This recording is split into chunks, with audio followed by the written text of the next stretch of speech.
Penyakit autoimun merupakan penyakit yang terjadi di mana sistem kekebalan tubuh menyerang sel-sel yang sehat dalam tubuh.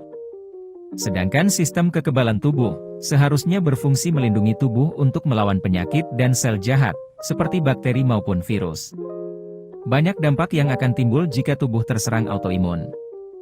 Terdapat 80 jenis penyakit autoimun yang menunjukkan gejala yang sama. Hal tersebut terkadang menimbulkan kesulitan untuk mendiagnosis dan menentukan jenis penyakit yang diidap seseorang. Di samping itu, beberapa penyakit ini belum dapat dipastikan penyebabnya. Penyebab penyakit autoimun belum diketahui secara persis apa yang menyebabkan autoimun. Menurut sebuah studi 2014, wanita lebih rentan mengalami penyakit autoimun dibandingkan pria. Seringkali penyakit dimulai selama tahun-tahun subur seorang wanita, yaitu usia 15-44 tahun. Gangguan autoimun dapat mempengaruhi hampir setiap organ dan sistem tubuh. Berikut ini beberapa jenis gangguan autoimun. Diabetes tipe 1, mempengaruhi pankreas. Penyakit Graves, mempengaruhi kelenjar tiroid. Penyakit radang usus, termasuk kolitis ulcerativa dan penyakit Crohn. Multiple sclerosis, mempengaruhi sistem saraf. Psoriasis, mempengaruhi kulit. Rheumatoid arthritis, mempengaruhi persendian. Skleroderma, mempengaruhi kulit dan struktur lainnya serta menyebabkan pembentukan jaringan parut. Lupus, mempengaruhi jaringan ikat dan dapat menyerang semua sistem organ tubuh.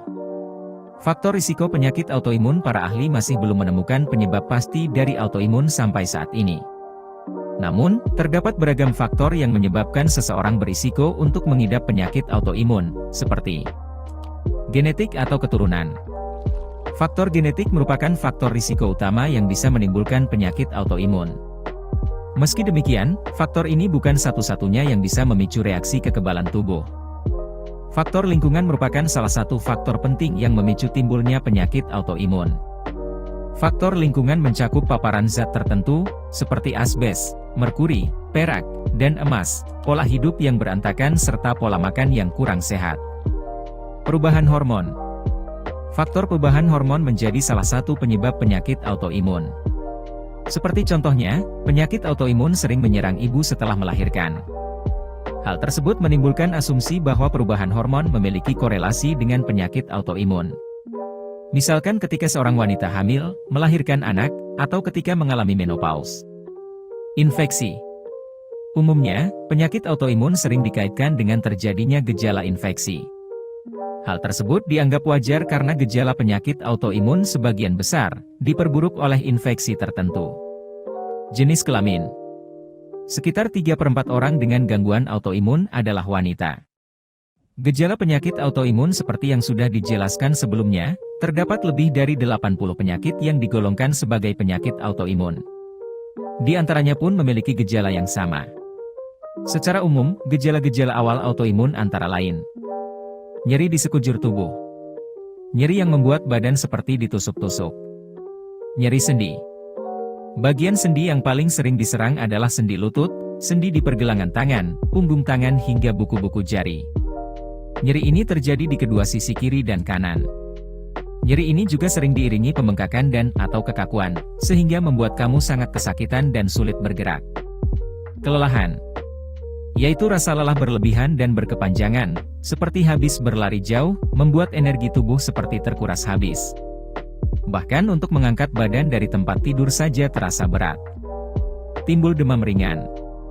Bila dipegang oleh orang lain, badan akan terasa agak hangat, namun ketika diperiksa dengan termometer, suhunya masih normal, pada batas atas, sekitar 37,4–37,5 derajat Celcius. Rambut mengalami kerontokan parah. Sering terkena sariawan. Brain fog. Disebut demikian karena otak sewaktu-waktu seperti tertutup kabut, sehingga untuk sesaat seseorang kehilangan memori, fokus, dan konsentrasi, entah sedang menulis maupun saat berbicara. Ruam kulit. Selain itu, penyakit autoimun dapat memiliki gejala uniknya sendiri. Misalnya, diabetes tipe 1 menyebabkan rasa haus yang ekstrim, penurunan berat badan, dan kelelahan.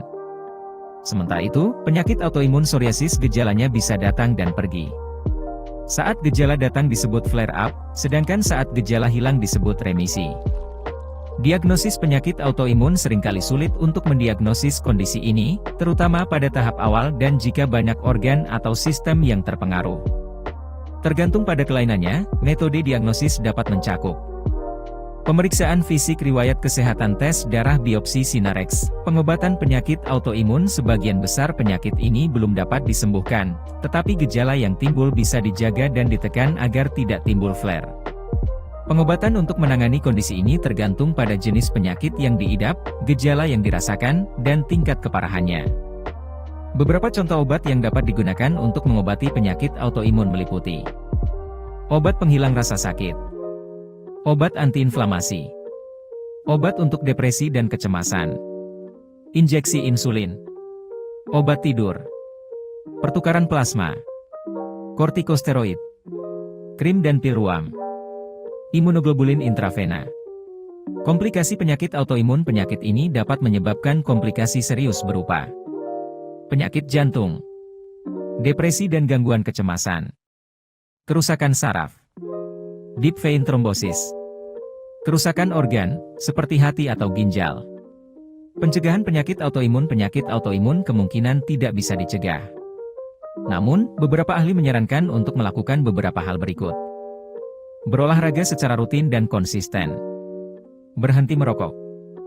Hindari paparan zat beracun. Konsumsi makanan yang sehat. Batasi makanan olahan.